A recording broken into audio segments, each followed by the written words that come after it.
अस्सलाम वालेकुम dear viewers, welcome back to my YouTube channel. आज हम लोग यूनिट नंबर 5 का लास्ट टॉपिक डिस्कस करने वाले हैं जिसका नाम है सेल डेथ। लेकिन उससे पहले हमारा माइटोसिस और मियोसिस का एक स्मॉल पोर्शन रह चुका है कि उस टॉपिक का नाम है the comparison between mitosis and meiosis. Mitosis और मियोसिस डियर व्यूवर्स मैंने 2-3 लेक्चर्स में कंप्लीटली मैंने आप लोगों को समझा दिया। लास्ट टॉपिक क्या है कि इन दोनों में क्या फर्क है, हमने इन दोनों को कंपेयर करना है। So this is the last part of mitosis and meiosis. यहाँ पर मैंने एक टेबल बना दिया है डियर व्यूअर्स।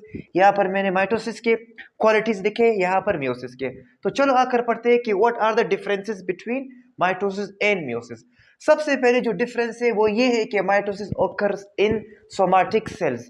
वो सेल्स जो हमारे बॉडी बनाता है, माइटोसिस उसमें ही ऑकर होता है या पैदा होता है। नंबर 2, मियोसिस ओकर्स इन गोनेड्स। हमारे जो गोनेड्स है, हमारे गैमीट्स। गैमीट्स का मतलब क्या है? The reproductive cells. मियोसिस जो होता है it occurs only in our gametes. Number 2 फर्क क्या है? Process completes in one division या वन सीक्वेंस। माइटोसिस सिर्फ एक ही मरहले में या एक ही डिवीजन में कंप्लीट होता है, जबकि मियोसिस कंप्लीट्स इन 2 डिविजन्स। मैंने कल भी बताया था या कल मैंने वो टॉपिक डिस्कस किया था कि मियोसिस के 2 मरहले होते हैं, मियोसिस 1 एंड मियोसिस 2। नंबर 3 फर्क क्या है कि जो माइटोसिस का जो प्रोफेज है, the first stage of karyokinesis, जिसमें न्यूक्लियस डिवाइड होते हैं, उसका जो सबसे पहला स्टेज होता है प्रोफेज। माइटोसिस का जो प्रोफेज होता है बहुत ही मतलब छोटा होता है या शॉर्ट ड्यूरेशन का होता है, जबकि मियोसिस का जो प्रोफेज होता है सबसे बड़ा होता है prophase 1। It is of longer duration. मतलब ये जो स्टेप होता है ये बहुत ही लेंथी या बहुत ही ज्यादा टाइम कंज्यूमिंग है। अगर हम लोग ये कहें कि prophase 1 of meiosis is the longest stage of whole mitosis and meiosis, यानी मियोसिस का जो प्रोफेज 1 है, माइटोसिस और मियोसिस दोनों का सबसे बड़ा स्टेज है या सबसे बड़ा मरहला है। माइटोसिस में बिल्कुल भी क्रॉसिंग ओवर नहीं होती, जबकि मियोसिस में क्रॉसिंग ओवर होती है and chiasmata is also form. Crossing over वही है कि जब दो homologous chromosomes exchange their non sister chromatids, और जहां पर ये दो क्रोमोसोम्स मिलते हैं, that position is called chiasmata. ये दोनों चीजें हमें मियोसिस में मिलते हैं, जबकि there is no crossing over in mitosis. In mitosis the centromere divides. Centromere वो जगह है जहां पर दो क्रोमोसोम्स मिल जाते हैं, that position is called centromere. हमने पहले भी कहा था कि माइटोसिस में जब एनाफेज में क्रोमोसोम जब पुल हो जाते हैं तो सेंट्रोमियर कट जाता है या वो दरमियान में दो हिस्सों में तकसीम हो जाता है, जबकि in meiosis there is no division of centromere. Meiosis में सेंट्रोमियर बिल्कुल भी तकसीम नहीं होता है। हमारे पास नेक्स्ट स्टेप क्या है? वो ये है कि डिप्लॉयड कंडीशन परसिस्ट। माइटोसिस में हमने पहले कहा था कि डिप्लॉयड का मतलब क्या है कि क्रोमोसोम नंबर एक सेल में दो ही रहते हैं जब माइटोसिस स्टार्ट हो, and till the ending of mitosis when 2 daughter cells are form the diploid condition persist. जबकि मियोसिस हैप्लॉयड कंडीशन परसिस्ट। एक डिप्लॉयड सेल जब ये तकसीम होता है, when it goes cell division, it is divided into 4 half number of cells. This is called haploid division. In mitosis 2 daughter cells are form. सबको मालूम है कि माइटोसिस में एक पेरेंट सेल जब 2 डॉटर सेल में तकसीम होता है 2 डॉटर सेल्स बनते हैं, जबकि in meiosis 4 daughter cells are form. दो 2 आर फॉर्म्ड इन मियोसिस 1, जबकि 2 बनते हैं मियोसिस 2 में। डियर व्यूअर्स, लास्ट जो कंपैरिजन है माइटोसिस और मियोसिस के दरमियान वो ये है कि इन माइटोसिस जो डॉटर सेल्स बनते हैं they are same in quantity and quality to the parent cell.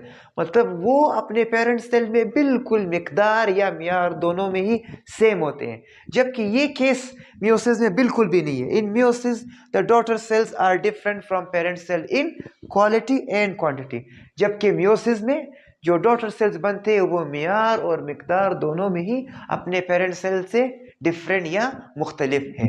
So dear viewers, यहाँ पर हमारा माइटोसिस और मियोसिस का टॉपिक कंप्लीट हो जाता है, कंपैरिजन भी खत्म हो गई। अब आते हैं डियर व्यूअर्स, हमारा जो लास्ट टॉपिक है वो इस सबक का one of the most important topic of whole biology, या इसी सबक हम लोग कह सकते हैं, that is called cell death. Dear viewers, आप लोगों ने सुना होगा कि सेल भी मरता है। यस, सेल भी मरता है, सेल आल्सो डाइज। लेकिन डियर व्यूअर्स, सेल डेथ दो किस्म के होते हैं। एक, अगर वो सेल डेथ प्रोग्राम के मुताबिक हो, that is called apoptosis. And if the cell dies before its program, या अगर फॉर एग्जांपल प्रोग्राम से पहले मर जाए या अपने वक्त से पहले ही मर जाए, दैट इज कॉल्ड नेक्रोसिस। अब there are two types of cell death. अब उनको हम लोग पढ़ते हैं कि what happens in these two processes. सबसे पहले डियर व्यूअर्स, नेक्रोसिस, इसका उर्दू में कहते हैं हड्डी का गलना, that is called unprogram cell death. अगर किसी भी इंसान के बॉडी के किसी भी जगह के सेल अपने वक्त से पहले मर जाए, दिस इज कॉल्ड नेक्रोसिस। इसको इंग्लिश में हम लोग कहते हैं unprogram cell death. What are the causes of necrosis? जब कोई इंसान को फॉर एग्जांपल किसी जगह पर कोई जख्म लग जाए, इन्फेक्शन, और वो जख्म बड़ा होकर फॉर एग्जांपल एक इन्फेक्शन में तब्दील हो जाए, ट्राउमा, जब कुछ लोगों के जब एक्सीडेंट्स हो जाए, फॉर एग्जांपल किसी गाड़ी से गिर गया, घर में छत से गिर गया, for example these accidents are called ट्राउमा।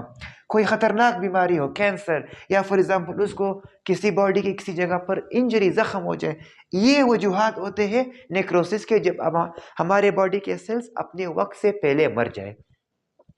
इसकी एक और मेन वजह ये भी है, hypoxia. What is meaning of hypoxia? Dear viewers, यहाँ पर दो टर्म्स इस्तेमाल होते हैं। हाइपो का मतलब है जब कोई चीज लो इन सप्लाई हो, जब कोई चीज मिकदार में कम हो। ऑक्सिया का मतलब क्या? Oxygen. When there is low oxygen in the cell, जब हमारे सेल्स को कम मिकदार में ऑक्सीजन मिले, तब वो सेल्स क्या करेंगे? दे विल डाई, वो वक्त से पहले मर जाएंगे। This condition is called hypoxia. यहाँ पर मैंने बिल्कुल नेक्रोसिस का बिल्कुल कंप्लीट प्रोसेस यहाँ पर मैंने डायग्राम के जरिए अभी हम लोग समझते हैं। सबसे पहले डियर व्यूअर्स, ये एक नॉर्मल सेल है, this is a normal cell. अब डियर व्यूअर्स, जब इस सेल में अनप्रोग्राम सेल डेथ या जब नेक्रोसिस का प्रोसेस होगा, तो ये किन स्टेजेस से गुजरेगा? सबसे पहले the cell swells. Cell swells का मतलब क्या है? सेल फैल जाता है, या फॉर एग्जांपल वो सुखड़ जाता है, उसका साइज बढ़ जाता है। जब इसका साइज बढ़ जाता है, उसके बाद ये फट जाता है। रप्चर्स का मतलब क्या है? फट जाता है। उसके बाद उस सेल में हमें इन्फ्लेमेशन का मतलब क्या है? जब किसी इंसान को किसी जगह पर जख्म लग जाए और उसकी वो जगह वहां पर उसकी सेल डेथ हो, वहां पर उसे सोजिश महसूस होती है, या फॉर एग्जांपल एक किस्म का दर्द, जलन महसूस होती है। This is called inflammation.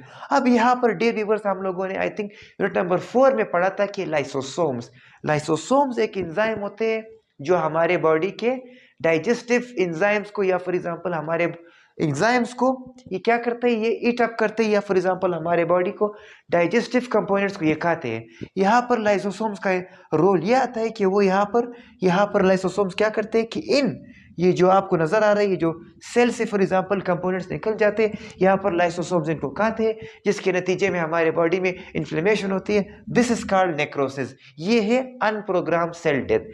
Dear viewers, हमारे पास जो सेकंड प्रोसेस या स्टेप है of cell death, that is called apoptosis. Apoptosis को उर्दू में कहते हैं सकूतियत।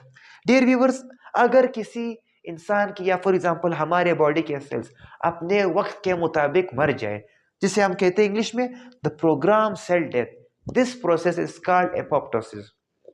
अब डियर व्यूअर्स, यानी अगर फॉर एग्जांपल हमारे बॉडी के किसी भी जगह के सेल का वक्त पूरा हो जाए, या अगर उनके एज पूरा हो जाए, यहाँ तक उनकी जिंदगी है, वो अपने वक्त के मुताबिक मर जाए according to their program, this is called apoptosis. Dear viewers, ये जो apoptosis, it is a healthy process in living body. ये इंसान के लिए बहुत ही मुफीद है और इसके हमारे बॉडी में फायदे हैं, इसीलिए हम इसको कहते हैं healthy process in our body. Dear viewers, अब होता क्या है एपोप्टोसिस में? एपोप्टोसिस में हमको यहाँ पर मैंने एक टर्म लिखा है, ब्लेब्स। What are ब्लेब्स? जब हमारे बॉडी की इनकेस देखिए एक नॉर्मल सेल है, अब इसमें एपोप्टोसिस का प्रोसेस होने जा रहा है। अब मैं डायग्राम के थ्रू इसको एक्सप्लेन करूंगा। डियर व्यूअर्स, एपोप्टोसिस में हमारे जो सेल मर रहा होता है उसके यहाँ पर हमको स्मॉल बॉडीज बनते हैं, दे आर कॉल्ड ब्लेब्स। सबसे पहले dear viewers, the cell shrinks. अभी देखिए एक नॉर्मल सेल है, इन दिस सेल अभी इसमें एपोप्टोसिस का प्रोसेस स्टार्ट होने वाला है। सबसे पहले द सेल श्रिंक, आपको देख रहे हैं कि सेल सुखड़ जाएगा या उसका साइज छोटा हो जाएगा। इसके बाद आपको नजर आएगा कि इसमें एक स्मॉल बॉडी लाइक स्ट्रक्चर बन जाएंगे, आपको देख रहे हैं। ये इन बॉडीज को बोलते हैं ब्लेब्स, द राउंडेड बॉडीज। अब ये कब बनते हैं? जब हमारे सेल का साइटोस्केलेटन टूट जाए। जब हमारे सेल का साइटोस्केलेटन टूट जाए तो उसके नतीजे में small bodies are form, these bodies are called blebs, और इस प्रोसेस को बोलते हैं ब्लेबिंग।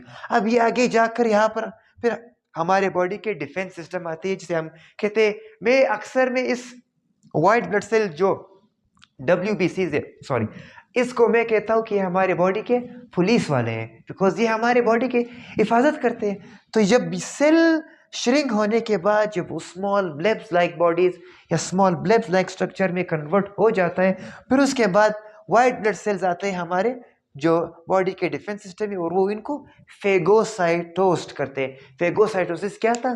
Cell eating. अब हमारे बॉडी में कौन सा सेल खुराक खाता है? यही व्हाइट ब्लड सेल्स जो है, जो किसी भी फॉरेन पार्टिकल या किसी भी जरासीम को खाते हैं। तो यहाँ पर हमारे बॉडी के व्हाइट ब्लड सेल्स आ जाते हैं और उन पार्टिकल्स को डाइजेस्ट यानी हजम कर लेते हैं जो टॉक्सिक होते हैं और इनके हमारे बॉडी को नुकसान पहुंचाने का ज़्यादा खतरा होता है। So this was called dear viewers apoptosis. ये हमारा सेल डेथ का टॉपिक था, और इससे पहले मैंने माइटोसिस और म्यूसिस में कंपैरिजन भी करवाया। यहाँ तक हमारा unit number 5 of grade 9 biology ख़त्म होता है।